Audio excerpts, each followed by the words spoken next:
Hello बच्चों। तो आज हम लोग शुरू करने वाले हैं रियल नंबर का लेक्चर नंबर 3। इससे पहले 2 लेक्चर में बहुत ही बेसिक जानकारी दिया गया है आप लोगों को नंबर्स के बारे में।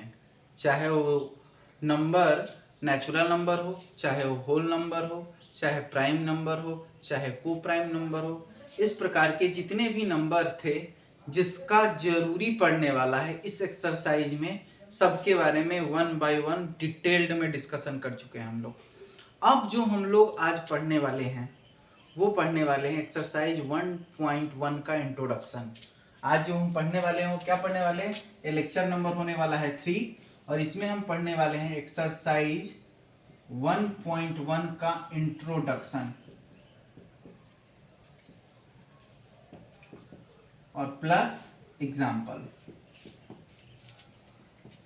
ठीक है ना। आज हम लोग पढ़ने वाले हैं एक्सरसाइज 1.1 का इंट्रोडक्शन और इस पे बेस्ड जो भी एग्जांपल होगा एनसीईआरटी में वो सारा कवर करने वाले हैं।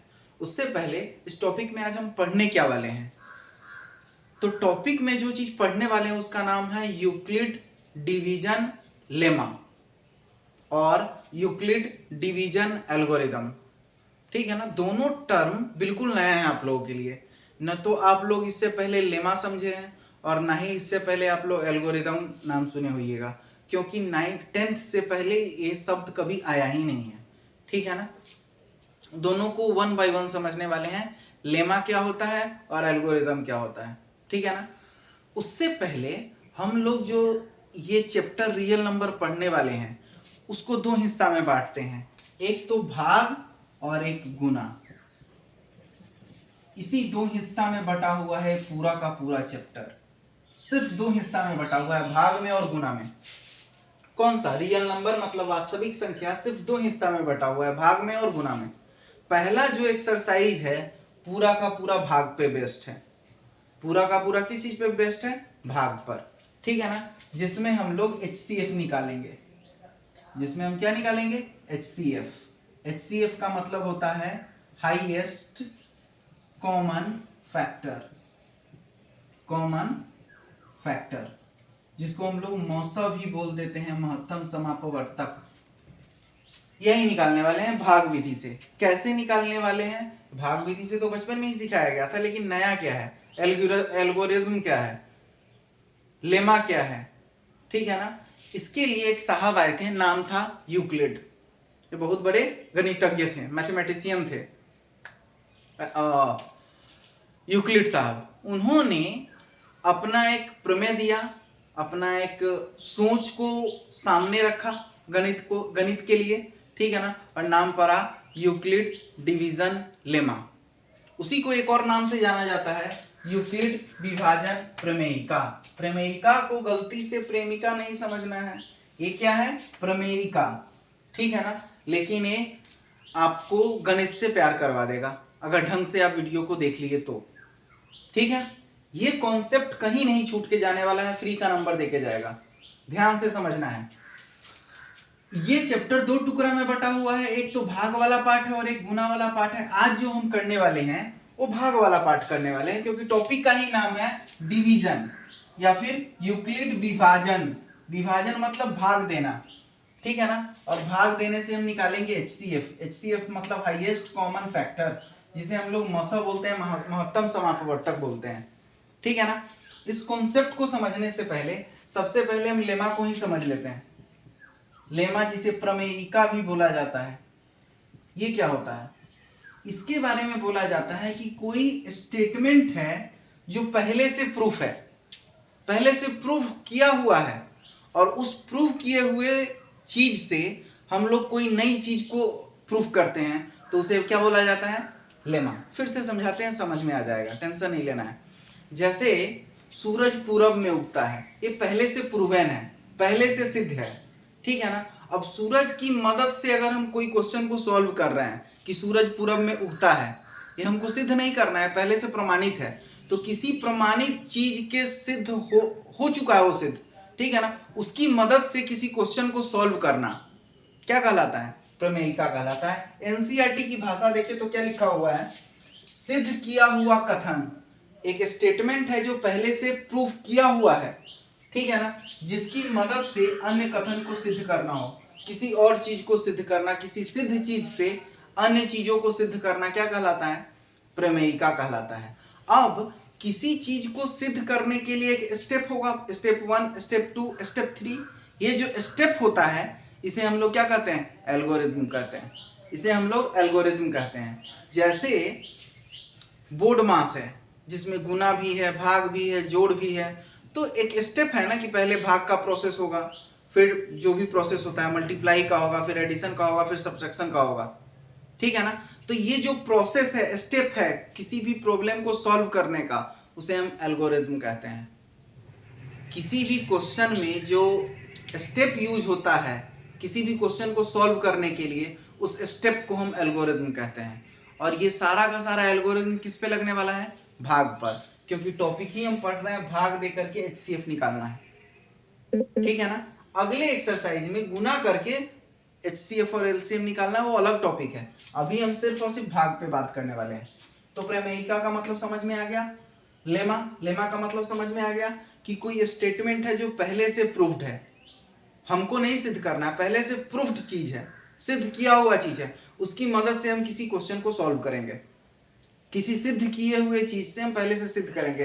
जैसे सूरज पूरब में उगता है, सिद्ध किया हुआ है, हमको नहीं प्रमाणित करना है कि सूरज पूरब में उगता है, अब उसकी मदद से हम कोई चीज सॉल्व करें, तो ये प्रमेयिका है। और उसमें जो स्टेप यूज हो रहा है उसे हम लोग एल्गोरिथम कहते हैं।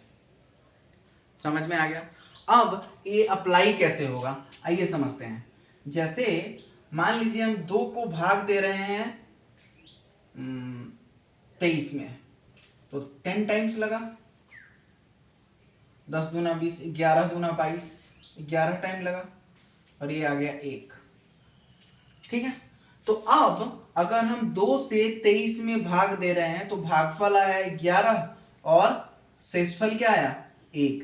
तो बचपन में ही हम लोग पढ़े हैं, जिस संख्या से हम भाग देते हैं उसे क्या कहते हैं? उसे क्या कहते हैं? याद है किसी को? याद है तो कमेंट करिएगा, फिलहाल हम लिखते हैं। इसे हम बोलते हैं भाज्य। जिसमें भाग देते हैं उसको क्या बोला जाता है? भाज्य। जिससे भाग देते हैं उसको बोला जाता है भाजक, और जो रिजल्ट आता है उसको बोलते हैं भागफल, और उससे जो नीचे बचता है उसे हम क्या बोलते हैं? शेषफल। और यहीं से बचपन में हम लोग सीखे थे भाग को जांच करने की विधि, भाज्य बराबर भाजक गुणे भागफल जोड़ शेषफल, ठीक है। भाज्य बराबर भाजक गुणे भागफल जोड़ शेषफल। क्या क्या कौन होता है आइए समझते हैं। भाज्य क्या होता है? जिस संख्या में हम भाग देते हैं, जिसमें भाग दिया जा रहा है, जिस संख्या में भाग दिया जा रहा है वो भाज्य है। जिस संख्या से भाग दे रहे हैं वो भाजक है, और इसका जो रिजल्ट आया वो भागफल हुआ, और जो नीचे बच गया उसे हम लोग शेषफल कहते हैं। भाज्य बराबर भाजक गुणे भागफल जोड़ शेषफल, ठीक है ना। यूक्लिड डिवीजन लेमा से या फिर एल्गोरिथम से हम निकालते क्या है? 2 संख्याओं का एचसीएफ, 2 संख्याओं का मौसा निकालना सीखेंगे, महत्तम समापवर्तक निकालना सीखेंगे, ठीक है ना। अब 10th क्लास में इसी चीज को नए तरीका से लिखा गया है। क्या लिखा गया है? a equal to B Q plus R, a equal to B Q plus R, जहां पे a क्या हो गया? भाज्य, b क्या हो गया? भाजक, q क्या हो गया? भागफल, और r क्या हो गया? शेषफल। इतना सिंपल तो है। अब इस शेषफल की क्या कहानी है ये समझते हैं। ये जो शेषफल होगा ये हमेशा या तो 0 के बराबर होगा, नहीं तो 0 से बड़ा होगा। या तो लिखने का टेक्निक सीखिएगा, 0 के बराबर नहीं तो 0 से बड़ा, और जिस संख्या से हम भाग दे रहे हैं उससे हमेशा ये छोटा होने वाला है। जिस संख्या से हम भाग देने वाले हैं, यहाँ पे 2 से भाग दे रहे हैं ना, तो ये तो हो गया a, ये हो गया b, ये हो गया q, और ये हो गया r। तो ये जो r है शेषफल, ये हमेशा या तो 0 होगा, शेषफल हो सकता है कि 0 हो। जैसे 2 से हम 18 में भाग दिए, 9 टाइम्स लगा और रिमाइंडर आ गया 0, तो यहाँ पे a हो गया 18, b हो गया 2, और Q हो गया 9 और R क्या हो गया 0, रिमाइंडर हो गया 0। तो हो सकता है कि रिमाइंडर या तो 0 आ जाए, नहीं तो 0 से बड़ी संख्या आएगी। रिमाइंडर या तो 0 आएगी, नहीं तो 0 से क्या आएगी, बड़ी संख्या आएगी, ठीक है ना। और ये रिमाइंडर हमेशा b से छोटा होगा। जिस संख्या से हम भाग दे रहे हैं भाजक से हमेशा ये छोटा आएगा। क्यों छोटा आएगा, मन में आ रहा है क्या? अगर आ रहा है तो जवाब सुन लीजिए। अगर ये b के बराबर भी आ गया तो फिर एक मतलब अगर यहाँ पे 2 आ जाता तो यहाँ पे जो शेषफल है वो b से के बराबर आ गया। अगर b के बराबर आ गया तो फिर तो 2 इकाई 2 से कट जाता ना, फिर एक टाइम लगता, तो फिर रिमाइंडर 0 आ जाता। अगर यहाँ 2 से बड़ा रहता शेषफल तो फिर से भाग लग जाता, फिर भाग खत्म कहाँ होता, फिर से भाग लग जाता। मतलब क्या हुआ, जो ये शेषफल होगा वो 0 के बराबर आ सकता है, नहीं तो 0 से बड़ा आएगा। और जिस संख्या से हम भाग दे रहे हैं भाजक, ये b क्या है, भाजक है, भाजक से हमेशा छोटा होगा। यहाँ तक की कहानी समझ में आई।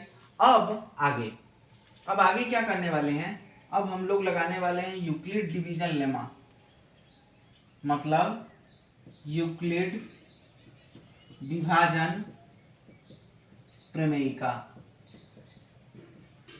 इसको अगर हम यहाँ पे अप्लाई करें तो क्या होगा, 23 बराबर a बराबर क्या होता है BQ प्लस R, ठीक है ना। अब यहाँ पर a का मान कितना है 23 बराबर b की जगह क्या है 2 गुने 11 और प्लस 1, क्योंकि शेषफल कितना आया है 1, ठीक है ना। लेकिन ये कहानी अभी खत्म नहीं हुई है, क्योंकि शेषफल 0 के बराबर नहीं आया है। लिखने का टेक्निक समझिएगा, शेषफल 0 के बराबर नहीं आया है तो ये भाग अभी भी कंटिन्यू होगा। अब हम इस शेषफल से मतलब 1 से भाग देंगे किसमें, अब इस शेषफल से हम भाग देने वाले हैं किसमें, इस शेषफल से अब हम भाग देने वाले हैं किसमें 2 में। जैसे ही 1 से हम 2 में भाग देंगे 2 इकाई 2 कट गया और शेषफल कितना आ गया 0। जब शेषफल 0 आ जाए तो जिस संख्या से हम भाग दिए हैं वही मौसा हो जाता है। जब शेषफल 0 आ जाए तो हम अपने यूक्लिड विभाजन प्रमेयिका को या लेमा को रोक देंगे। अब हम यहाँ पर क्या कर रहे हैं, यहाँ पर हम 23 से 2 में भाग दिए, 11 मर्तबे लगा, 1 बच गया। अब इस 1 से हम भाग दे रहे हैं इस 2 में, यहाँ पे समझिए, इस 1 से हम भाग दे रहे हैं इस 2 में, ठीक है ना। तो यहाँ से क्या आ गया, यहाँ से क्या आ गया, भागफल 2 आ गया, शेषफल 0 आ गया। तो जब शेषफल 0 आ जाए तो वहीं पे हम अपने यूक्लिड डिवीजन लेमा को रोक देंगे और जो भागफल है भाजक है वही मेरा मौसा कहलाएगा, ठीक है। तो यहाँ से अब फाइनली यहाँ से लिखना हो तो हम क्या लिखेंगे, यहाँ पे भाज्य क्या हो गया 2 बराबर 1 गुने 2 और 0, यहाँ पे शेषफल 0 आ गया। अगर शेषफल 0 आ गया तो जो b होगा, b मतलब जिससे हम भाग दे रहे हैं, जो b आया है वही मेरा मौसा होगा। और b यहाँ पर क्या है 1, तो 1 मेरा क्या आ गया मौसा। एक और छोटा सा एग्जांपल देखेंगे, डाउट क्लियर हो जाएगा, समझ में आया।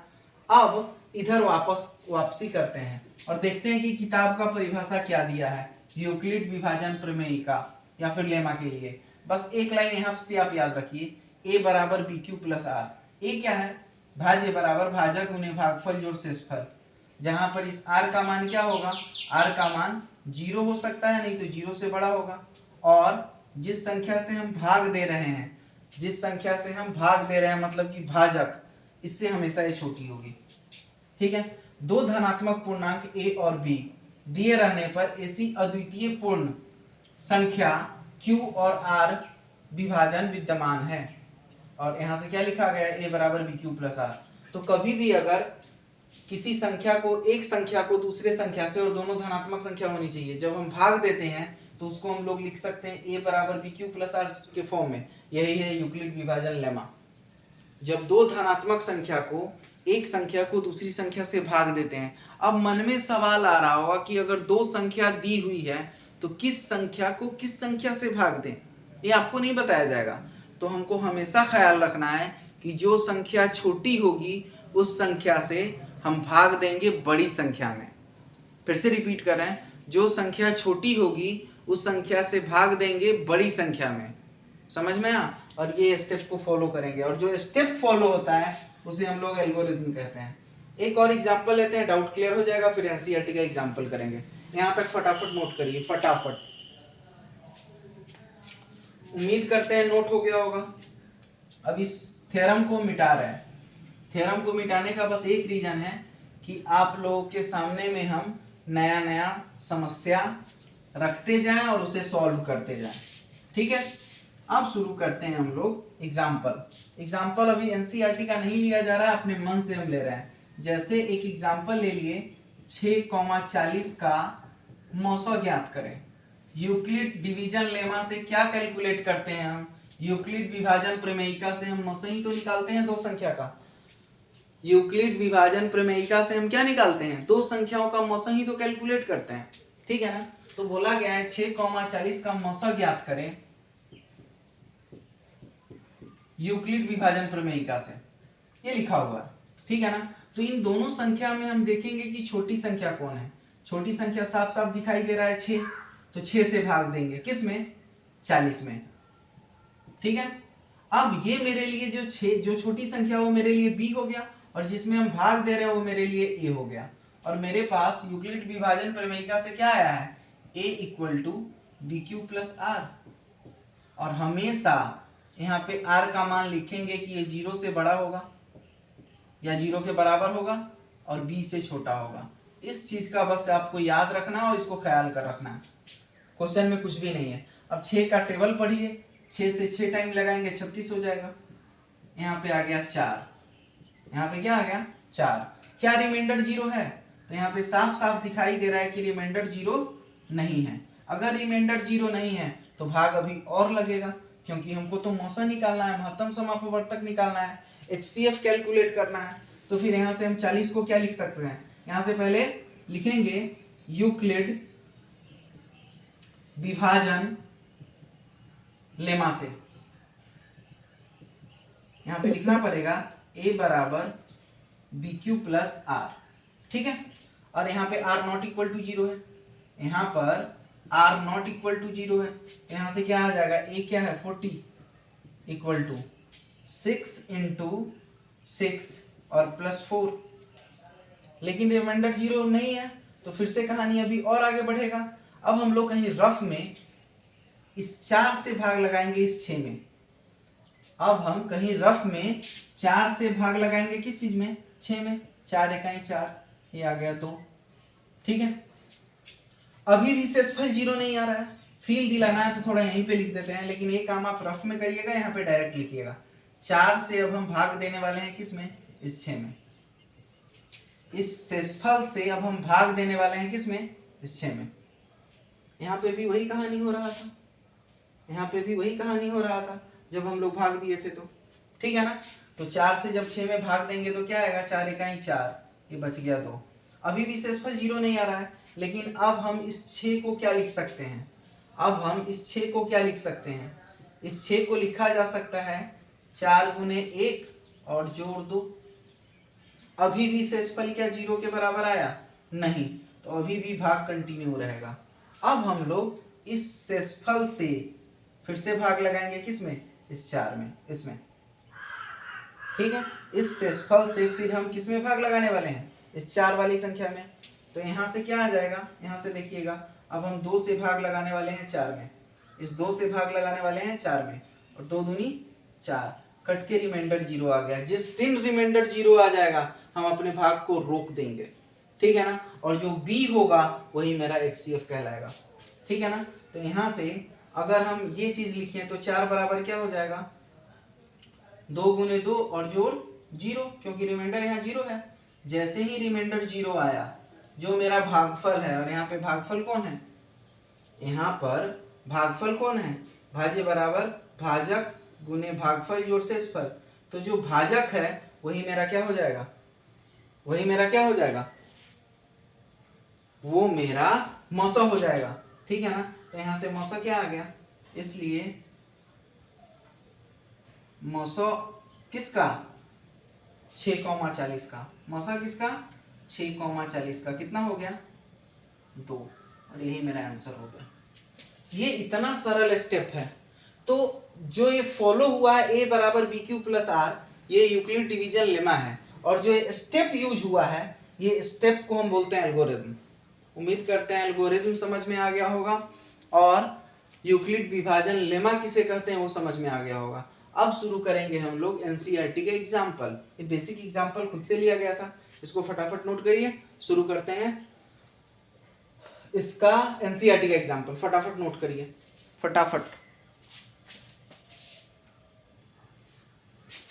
एग्जाम्पल नंबर फर्स्ट है कि 40 52 और 12 576 का HCF ज्ञात कीजिए। हर साल बोर्ड में क्वेश्चन आएगा, हर साल किसी भी साल का बोर्ड का पेपर उठा के देख लीजिए, पहला क्वेश्चन यही रहता है सब्जेक्टिव का।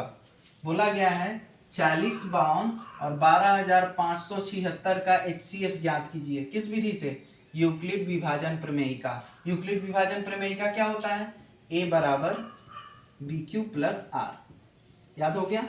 यूक्लिड विभाजन प्रमेयिका क्या होता है? A बराबर B Q plus R. R का मान क्या होता है? आर का मान, इस आर का मान बड़ा होता है या बराबर होता है 0 के, और छोटा होता है b से। ए बी सी क्या है यहाँ पर? ए क्या है? ए क्या है? बी क्या है? क्यू क्या है? आर क्या है? आर के बारे में तो बोला गया कि शेषफल है। ए क्या है? ये भाज्य है। बी क्या है? ये भाजक है। क्यू क्या है? ये भागफल है। ये तो बचपन में ही सीख लिए थे, भाज्य बराबर भाजक गुने भागफल जोड़ शेषफल। उसी को अब नए टर्म में ए बराबर बी क्यू प्लस आर लिखा गया है। इस आर का मान 0 के बराबर होगा, नहीं तो 0 से बड़ा होगा, और जिससे हम भाग दे रहे हैं उससे छोटी होगी, मतलब भाजक से छोटी होगी। ठीक है ना?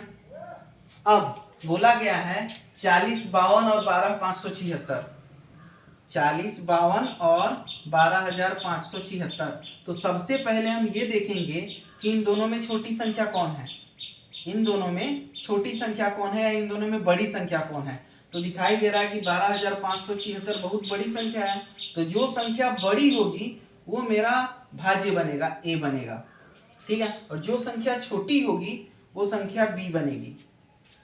कैसे याद रखें? ए पहले आता है, ए बड़ा होता है, तो जो संख्या पहले आएगी या फिर जो संख्या बड़ी होगी वो ए कहलाएगी, भाज्य कहलाएगी, उसमें हम भाग देंगे, और जो संख्या छोटी होगी उससे भाग देंगे। तो यहाँ 40 52 छोटी संख्या है तो उससे हम भाग देने वाले हैं। अब समझिएगा, जैसे ही हम 40 52 से, ये समझ में आ गया कि किस संख्या को किस संख्या से भाग देना है। क्वेश्चन नहीं बताएगा कि किस संख्या को किस संख्या से भाग देना है, वो सीधा बोलेगा कि यूक्लिड विभाजन प्रमेयिका का प्रयोग करके HCF निकालें। एग्जाम्पल नंबर फर्स्ट है एनसीईआरटी का। तो यहाँ पे 40 52 लिखा हुआ है और 12576 लिखा हुआ है। साफ साफ दिखाई दे रहा है कि 12576 बड़ी संख्या है, ये ए हो जाएगा, और 40 52 छोटी संख्या है तो ये बी हो जाएगा। बी से हम ए में भाग देंगे, ऐसा ही तो हुआ करता था। ठीक है ना? तो 40 52 अब मेरे लिए बी बन गया। ठीक है ना? बी मतलब भाजक, और ए कौन हो गया? भाज्य, जो बड़ी संख्या है 12576। इसमें जब हम भाग लगाते हैं तो ये भाग लगता है 3 मर्तबा। कितना टाइम? 3 टाइम। और जो भी कुछ यहाँ आएगा दिखा ही देते हैं आप लोगों को। 40 52 में 3 से मल्टीप्लाई किए, 6 5 3 15, और ये हो गया 12, 12156, 12156। ये आ गया 0, ये आ गया 2, ये आ गया 4, कैंसिल आउट, 420 शेषफल बच गया। तो देखिए तो क्या रिमाइंडर 0 है? नहीं। तो कहानी अभी और आगे बढ़ेगी, और इसको हम लिखेंगे कैसे? यहाँ पे लिख के दिखाया हूँ मैं, 12576, जो कि मेरा क्या है? ए बराबर बी क्यू प्लस आर। तो ए मेरे लिए 12576 हो गया, बी मेरे लिए 40 52 हो गया, क्यू मेरे लिए 3 हो गया, और रिमाइंडर कितना हो गया? 420। ठीक है ना? लेकिन रिमाइंडर 0 नहीं है, यहाँ पर रिमाइंडर क्या नहीं है? 0 के बराबर नहीं है। तो कहानी अभी और आगे बढ़ेगी। अब हम लोग इस 420 से भाग देंगे किसमें? 40 52 में। 40 52 में इस 420 से हमको भाग देना है किसमें? इस 40 52 में। तो इस बार जो रिमाइंडर था वो मेरे लिए बी का काम करेगा। इस बार जो रिमाइंडर था वो मेरे लिए किसका काम करेगा? बी का, भाजक का काम करेगा। और जो भाज्य था, भाजक था, वो अब क्या बन गया? भाज्य बन चुका है। ठीक है ना? तो अब हम 420 से, जो कि मेरे लिए रिमाइंडर था, उससे अब हम भाग देने वाले हैं किसमें? इस बी में, ठीक है। तो अब कितना टाइम लगेगा, ये 9 टाइम लगेगा। कितना टाइम, 9 टाइम। दिखाते हैं आप लोगों को। 420 में अगर हम 9 से गुना करें तो ये कितना आ जाएगा, 0 9 दूनी 18 क्या 8 हासिल 1 9 चुका 36 1 37 37 80। 9 टाइम कितना आ गया, 37 80। माइनस कर दीजिए, ये आ गया 2 8 7 15, ये कितना आ गया 7 और 2 9 272। कितना आ गया सेसफल 272। यहाँ पे अब क्या लिखेंगे, 40 52 बराबर 420 गुने 9 और जोड़ 272, ये लिख दिए। अभी भी शेषफल 0 नहीं आ रहा है, अभी भी शेषफल 0 नहीं आ रहा है। कहानी अभी और आगे बढ़ेगा। अब हम इस 272 से भाग देंगे 420 में, इस 272 से हम भाग देने वाले हैं 420 में, ठीक है ना। कितना मर्तबे लगेगा, 1 मर्तबे, और यहाँ पे आ गया 272। 8 में से 2 गया, 10 में से 2 गया 8, 7 4 11 148। अभी भी शेषफल 0 नहीं आ रहा है, तो हम क्या लिखेंगे, 420 बराबर 272 गुने 1 जोड़ 148। 420 बराबर 272 गुने 1 जोड़ 148। अभी भी रिमाइंडर 0 नहीं है, कहानी अभी और आगे बढ़ेगा। अब हम लोग इस 148 का भाग देंगे 272 में, अभी भी भाग नहीं लग रहा है, तो 1 मर्तबे लगाएंगे, और यहाँ पे आ गया 148। 12 में से 8 गया 4, 6 में से 4 गया 2 24, एक कट गया। अभी भी शेषफल 0 नहीं आ रहा है, तो अब 24 से 148 में भाग लगाएंगे। अब 24 से 148 में भाग लगाएंगे, ठीक है। अब 5 मर्तबे लग जाएगा, तो 24 गुने 5, 5 चुका 20 के सोना हासिल 2 5 दूनी 10 तो 12 24 पंचे 120, 24 छक 148, 24 272 से 24 आ गया। अब हम लोग 24 से 148 में भाग लगाएंगे, ठीक तो है। 24 छक कितना हो जाएगा, 6 चुका 24 के 4 हासिल 2 6 दूनी 12 2 144। 6 मर्तबे लगेगा, और ये हो गया 144।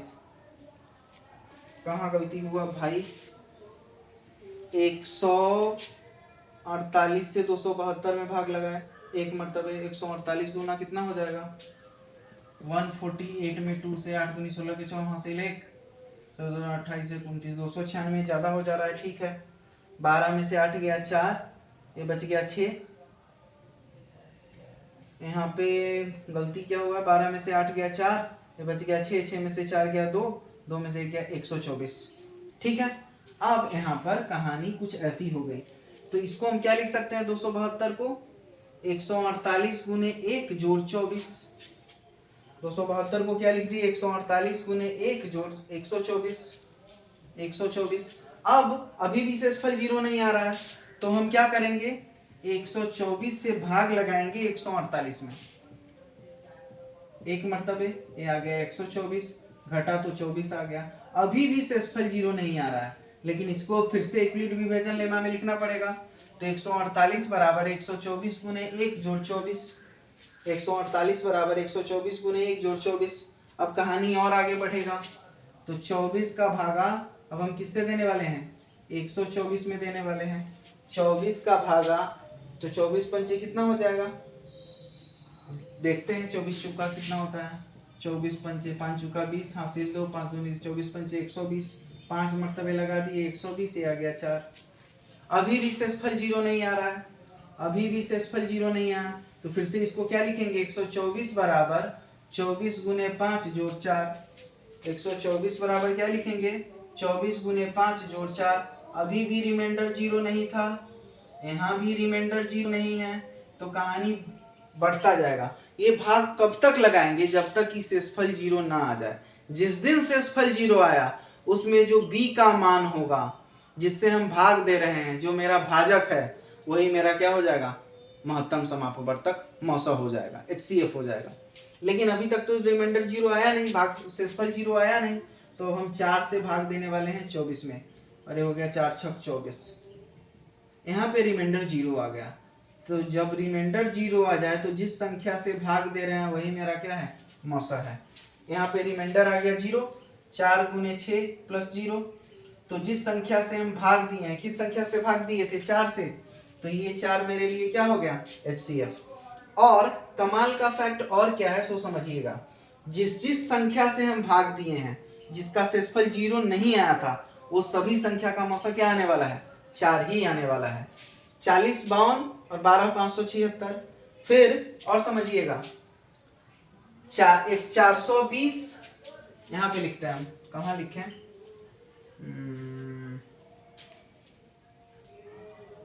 यहाँ पे लिख के दिखाते हैं। और किसका HCF, यहाँ पे तो शायद दिखाई नहीं दे रहा होगा, और आप लोग यहाँ पे दिखा देते हैं। और किस किस संख्या को हम भाग दिए हैं, एक तो मेरा HCF क्या आ गया, 40, 52 और 12,576 का HCF कितना आ गया, 4 आया है। उसके अलावा और किसका किसका HCF 4 आ रहा है, जिस जिस संख्या में हम भाग दिए हैं, मतलब 420 और 40, 52, इसका भी HCF कितना आएगा, 4 ही आएगा। उसके अलावा 272 और 420, 272 और 420, इसका भी HCF कितना आएगा, 4 ही आएगा।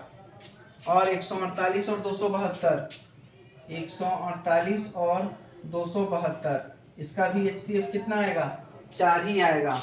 और 24 और 124, 124 और 148, 124 और 148, इसका HCF भी 4 आएगा। फिर 24 और 124, 24 और 124, इसका भी HCF 4 ही आएगा। 4 और 24, इसका भी HCF कितना आएगा, 4 और 24, इसका भी HCF कितना आएगा, 4 ही आएगा। बस एक क्वेश्चन से इतना सारा HCF हम कैलकुलेट कर पा रहे हैं। जिस जिस संख्या में हम भाग दिए हैं, भाज्य बराबर, भाजक गुणे भागफल जोड़ शेषफल से, वो सभी क्या आ रहा है, सभी का HCF 4 ही आएगा। समझ में आया, क्योंकि फाइनली यही स्टेप तो अंत में आने वाला है। 4 में हम 24 से भाग देंगे, 4 छक 24 कट गया, शेषफल 0। तो ये सब स्टेप में 4 ही तो आ रहा है। समझ में आ गया। इस तरह से एग्जाम्पल नंबर 1 आपका क्लियर होता है। उम्मीद करते हैं सब कुछ समझ में आया होगा। कोई डाउट है तो प्लीज पूछिएगा। इतना ही सिंपल है, जोड़ घटाओ गुना भाग है भाई, और कुछ भी नहीं है इसमें, बताने को बहुत कुछ है भी नहीं। समझ में आ रहा है। चलते हैं एग्जाम्पल नंबर 2 पे। उससे पहले एक एक पॉइंट नोट हो जाना चाहिए कि स्टेप कैसे सॉल्व करना है। अब आप अपने कॉपी में, एग्जाम वाले कॉपी में ऐसे भाग मत दिखाइएगा, नहीं तो बहुत अच्छा नहीं फील होगा, लगेगा अच्छा नहीं, नंबर नहीं कोई काटेगा लेकिन अच्छा नहीं लगेगा। तो इस भाग को आप रफ में निकालिएगा और यहाँ पर यूक्लिड विभाजन लेमा लिख करके ये वाला स्टेप लिखते चलना है। कब तक लिखना है, जब तक शेषफल 0 ना आ जाए। और जब शेषफल 0 जिस टाइम आएगा तो जो B होगा वही आपका क्या होगा, HCF होगा। सिंपल, नोट करिए। चलते हैं एग्जाम्पल नंबर 2 पर। उससे पहले सब कुछ नोट करिए फटाफट। नेक्स्ट क्वेश्चन है क्वेश्चन नंबर 2, जिसमें हमको प्रूफ करना है। दर्शाने का मतलब क्या है, सिद्ध करना। ठीक है ना। क्या सिद्ध करना है कि प्रत्येक धनात्मक सम पूर्णांक 2q के रूप में होता है। कल का अगर आप इंट्रोडक्शन लेक्चर देखे हैं मेरा, तो आपको समझ में आ रहा होगा कि जो सम पूर्णांक होता है, सम धनात्मक पूर्णांक, धनात्मक पूर्णांक, इसके बारे में हम खूब अच्छे से बताए थे कि वो 2n के फॉर्म में होता है। और जो विषम धनात्मक पूर्णांक होता है, विषम धनात्मक पूर्णांक, उसके बारे में बोले थे कि वो 2n+1 के फॉर्म में होता है। निश्चित रूप से बताया गया था।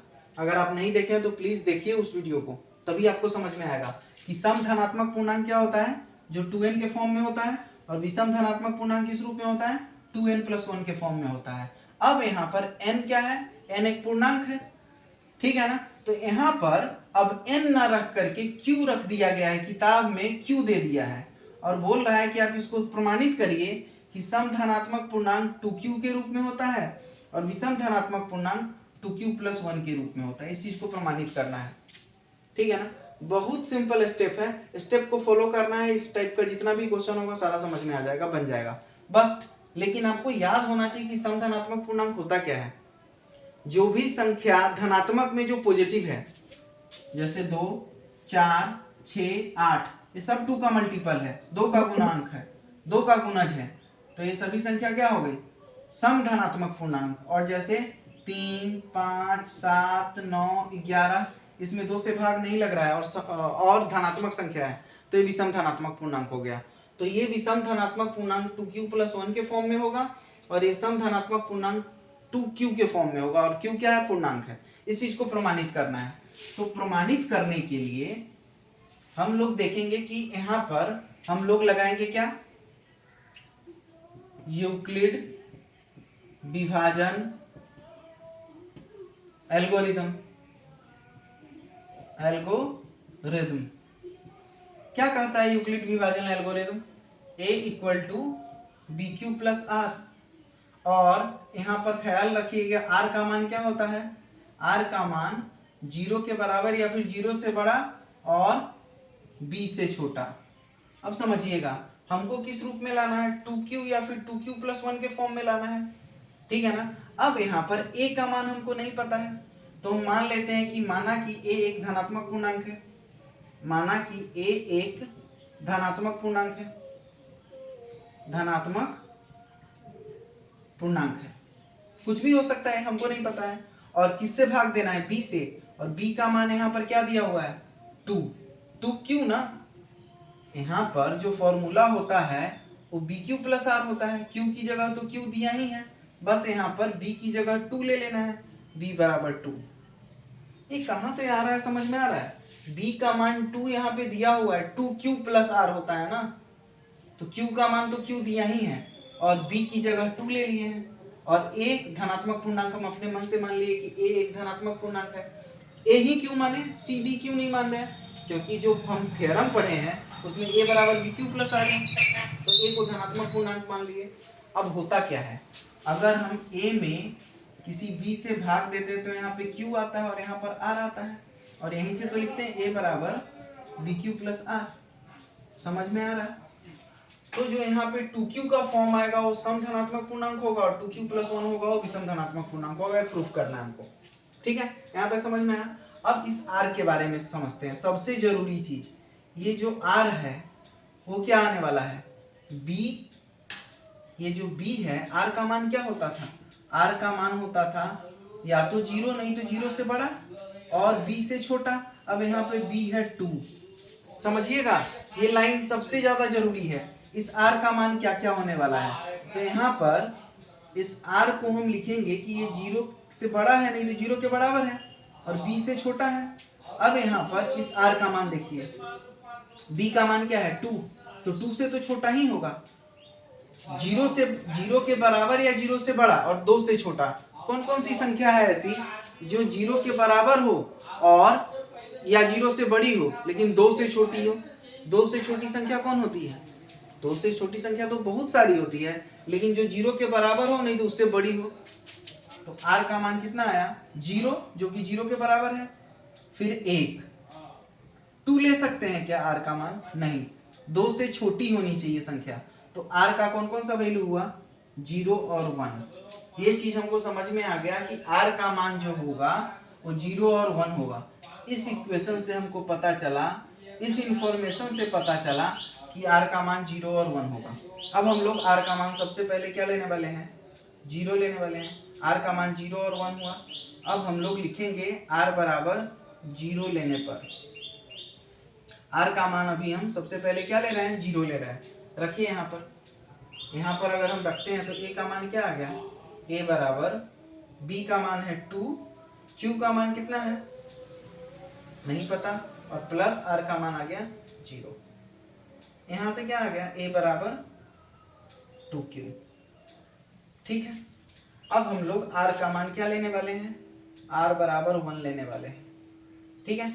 तो यहाँ से क्या आ गया? r = bq + r। bq + r। a का मान नहीं पता है, b का मान 2, q का मान 1 और प्लस रिमाइंडर कितना आ गया? रिमाइंडर का मान क्या ले? q का मान तो हमको नहीं पता है, q की जगह q, ठीक है ना। और रिमाइंडर का मान कितना है इस बार? 1। अब समझिएगा यहाँ से, ये चीज तो आ गया a = 2q और a बराबर 2q प्लस 1, ये दोनों आ गया। लेकिन अभी भी हमको नहीं समझ में आ रहा है कि कैसे हम इसको सम संख्या बोले, इसको भी सम संख्या बोले। सम संख्या का मतलब होता है कि कोई संख्या 2 का मल्टीपल हो, 2 का गुणज हो, ठीक है ना। अब यहाँ पे देखिए q एक पूर्णांक है, इस q की जगह हम कुछ भी रख लें, 1 2 3 4 5 6 कुछ भी, और इन सबको अगर हम 2 से गुना करते हैं तो ये सभी संख्या सम संख्या बन जाएगी। ये सभी संख्या क्या बन जाएगी? सम संख्या बन जाएगी। किसी भी संख्या में अगर आप 2 से गुना करिएगा तो संख्या सम संख्या बन जाएगी।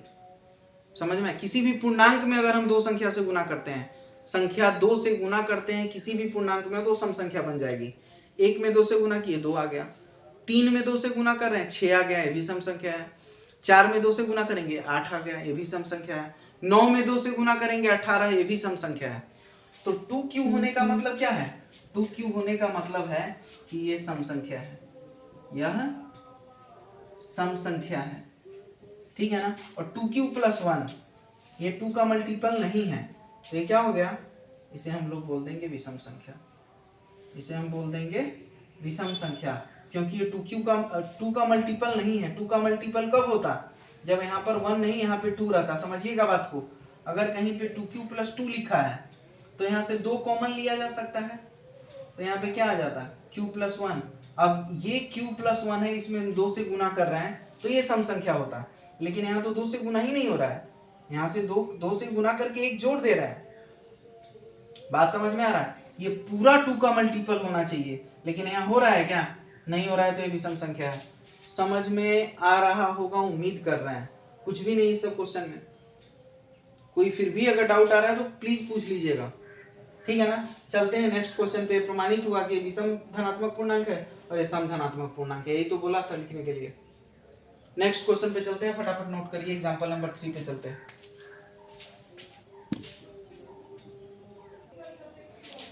नेक्स्ट एग्जांपल में बोला गया है सिद्ध करना है आपको कि प्रत्येक धनात्मक विषम पूर्णांक। अब विषम पूर्णांक का मतलब क्या हुआ? वैसा धनात्मक पूर्णांक जिसमें 2 से भाग नहीं लगे। 3 5 7 9 11 13 15 17 19 ये सभी विषम धनात्मक पूर्णांक है। धनात्मक पूर्णांक जो विषम संख्या के रूप में हो, समझा चुके हैं सब कुछ। वो किस रूप में बोला है? 4q प्लस 1 या 4q प्लस 3 के रूप में होना चाहिए। धनात्मक विषम पूर्णांक किस रूप में होना चाहिए? 4q प्लस 1 या 4q प्लस 3 के रूप में होता है, जहाँ q एक पूर्णांक है। तो फिर से हम क्या लगाने वाले हैं? यूक्लिड विभाजन एल्गोरिथम लगाने वाले हैं। a बराबर bq प्लस r। r का मान क्या होगा? r का मान होगा 0 के बराबर, नहीं तो 0 से बड़ा, और जिस संख्या से भाग दे रहे हैं उससे छोटी। अब a एक धनात्मक पूर्णांक हम मान लिए, b का मान क्या होगा? इस b का मान यहाँ पे क्या लिखा हुआ? 4q, मतलब b का मान क्या हो गया? b का मान निश्चित रूप से 4 होगा, ठीक है ना। अब यहाँ पे समझिए, कोई एक धनात्मक पूर्णांक है जिसमें हम 4 से भाग दे रहे हैं, तो कुछ ना कुछ तो भागफल आया होगा और कुछ ना कुछ शेषफल आया होगा। इस शेषफल का मान यहाँ पे देखिए, ये 4q प्लस r हो गया। यहाँ से हम लिख सकते हैं a बराबर 4q प्लस r। अब इस r का मान क्या होने वाला है? r का मान निश्चित रूप से 0 से बड़ा होगा, नहीं तो 0 के बराबर होगा, और जिस संख्या से हम भाग दे रहे हैं इससे छोटी होगी। और इस r का मान इस 4 से क्या होने वाली है? छोटी। 4 से छोटी संख्या कौन होती है? r का मान या तो 0 होगा, या फिर 1 होगा, या फिर 2 होगा, या फिर 3 होगा। 4 हो सकता है क्या r का मान? नहीं, r का मान b से छोटी होनी चाहिए ना, b 4 है तो 4 से छोटी, मतलब r का मान क्या क्या हो सकता है? 0 1 2 3, और कुछ भी नहीं हो सकता है। अब बोला गया है कि अगर हम भाग देते हैं 4 से किसी a में, धनात्मक पूर्णांक में, तो जो फॉर्म आएगा विषम धनात्मक पूर्णांक का, विषम धनात्मक पूर्णांक का, वो 4q प्लस 1 के रूप में होगा, या फिर 4q प्लस 3 के रूप में होगा। ये चीज प्रमाणित करना है, कुछ भी नहीं। यहाँ तक अगर आपका स्टेप समझ में आ गया तो अब कुछ भी नहीं है। हम सबसे पहले r का मान 0 लेते हैं। r का मान क्या लेते हैं? 0। अब यहाँ पे रखिए, तो a बराबर क्या हो गया? 4q, रिमाइंडर तो 0 आ गया, तो a बराबर 4q हो गया, क्योंकि यहाँ से शेषफल क्या है? 0। r का मान 0 लेने पे तो फिर से क्या आ गया? 4q। अब हम लोग r का मान 1 ले रहे हैं, r बराबर 1 ले लिए, तो अब यहाँ से चेक करिए, यहाँ पर रखिए, यहाँ पे r का मान अगर हम 1 ले रहे हैं तो a बराबर 4q प्लस 1। r बराबर 1 पे 4q प्लस 1, यही लाना था हमको 4q प्लस 1, ठीक है ना।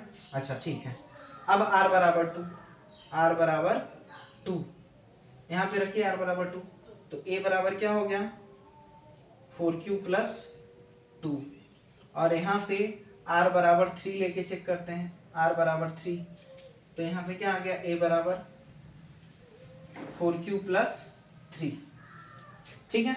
अब ये भी हमको लाना था 4q प्लस 3, यहाँ पे आ गया 4q प्लस 3। अब हमको शो करना है कि ये 4q प्लस 3 और 4q प्लस 1 विषम धनात्मक पूर्णांक है। उससे पहले सम धनात्मक पूर्णांक कौन कौन होगा, क्वेश्चन वाला पूछ नहीं रहा, हम अपने मन से बता रहे हैं। देखिए, तो इस 4q को क्या हम लिख सकते हैं 2 इंटू 2q, 2 इंटू 2q, ये तो 2n के फॉर्म में आ गया ना, या फिर 2q के फॉर्म में आ गया।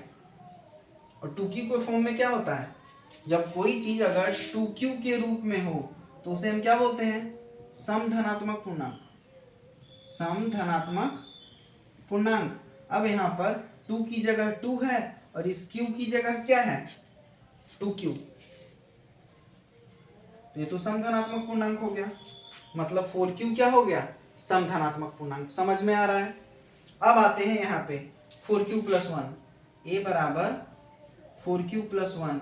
अब यहाँ से 2 तो कॉमन ही नहीं आ रहा है, अगर एक कॉमन नहीं आया यहाँ से 2, तो 2 का मल्टीपल नहीं बन पाएगा, 2 का गुणज नहीं बन पाएगा, मतलब हम यहाँ पे डायरेक्टली लिख सकते हैं विषम धनात्मक पूर्णांक, विषम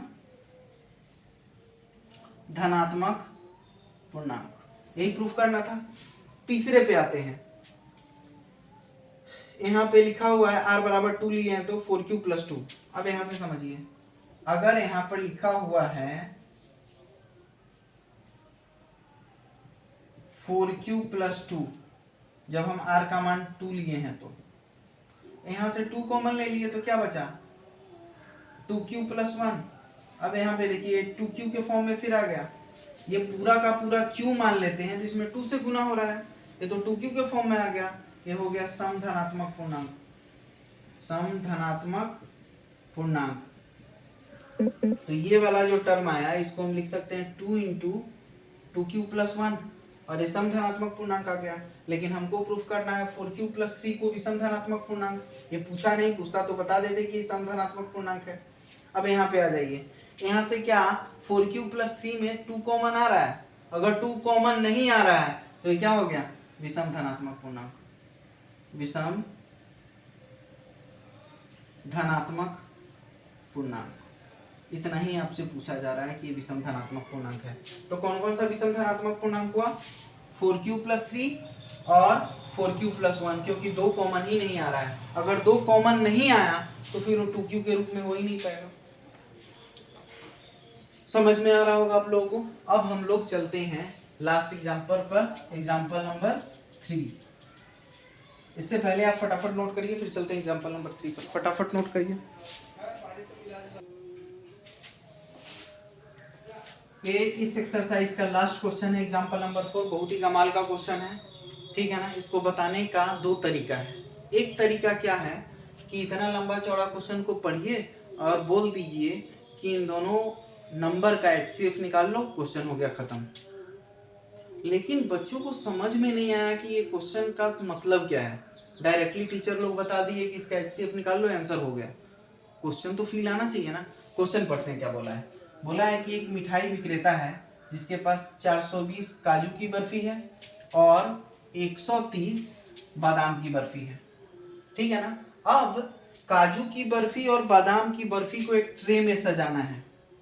ऐसा कोई ट्रे है जिसमें काजू की बर्फी और बादाम की बर्फी दोनों को ट्रे में सजाना है, और ऐसे सजाना है कि कम से कम जगह में ज्यादा से ज्यादा सामान आ जाए। समझ में आया।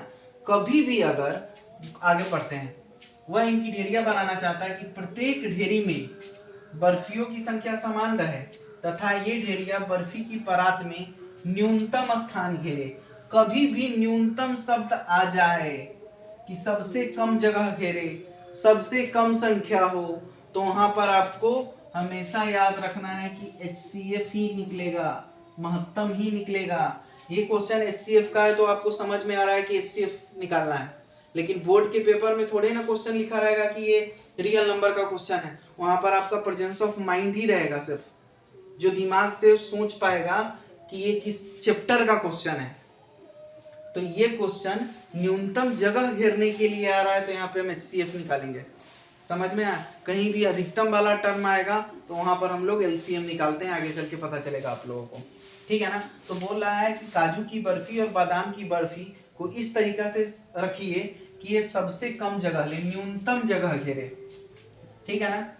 तो यहाँ पर काजू की बर्फी कितनी है? 40 और 420 काजू की बर्फी है और 130 बादाम की बर्फी है। इन दोनों का अब हम निकालने वाले हैं HCF। HCF निकालने का पैटर्न क्या है? जो संख्या बड़ी हो उससे उसमें हम भाग देंगे। तो यहाँ पे साफ साफ दिखाई दे रहा है कि 130 छोटी है और 420 बड़ी है, तो जो संख्या छोटी होगी उससे हम 420 में भाग देंगे। मतलब अभी हम 130 ही था ना, हाँ 130 से हम भाग देने वाले हैं 420 में, ठीक है ना। अब जिस संख्या से भाग दिया जाता है वो क्या होता है? वो B होता है, और जिसमें भाग देते हैं वो A होता है, ठीक है ना। अब यहाँ से हम लोग लगाएंगे यूक्लिड विभाजन लेमा। अब भाग लगाएंगे तो क्या होगा? 130 दूना क्या हो जाता है? 130 में 4 से अगर लगाएं तो ज्यादा हो जाएगा, 3 मरतबे लगा दिए, 13 3 40, 300 मरतबे 390, ये आ गया। 130 से जब हम 3 में मल्टीप्लाई किए तो 390 आ गया, घटा दीजिए, 9 3 12 कैंसिल आउट हो गया, 30 बच गया। अब 420 को हम क्या लिख सकते हैं? इस 420 को हम क्या लिख सकते हैं? 420 बराबर 130 गुने 3 और जोड़ 30। कहाँ कैसे?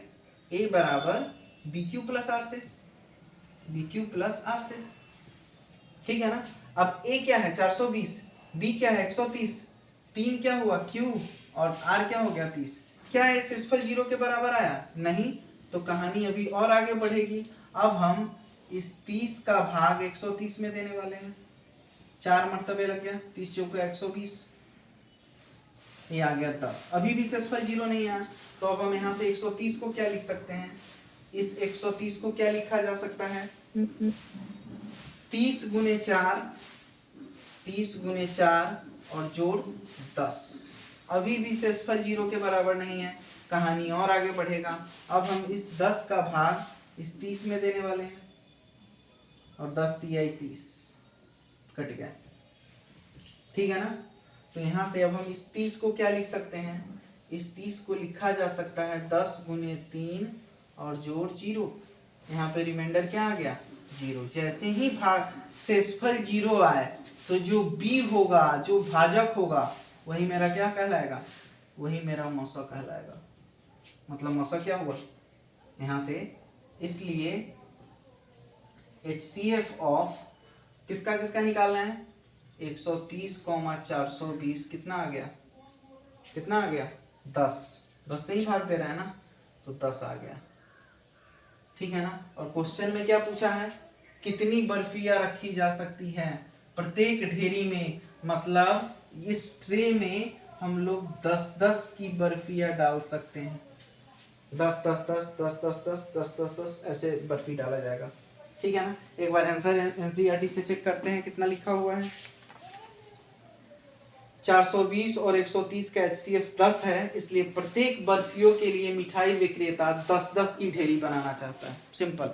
इस तरह से रियल नंबर का एक्सरसाइज 1.1 का इंट्रोडक्शन पूरा खत्म हुआ, और इसमें का जितना भी एग्जाम्पल था सारा खत्म हो गया। आई होप आप लोगों को सब कुछ समझ में आया होगा, ठीक है ना। अगर समझ में आया तो इसका एक्सरसाइज बना लीजिए।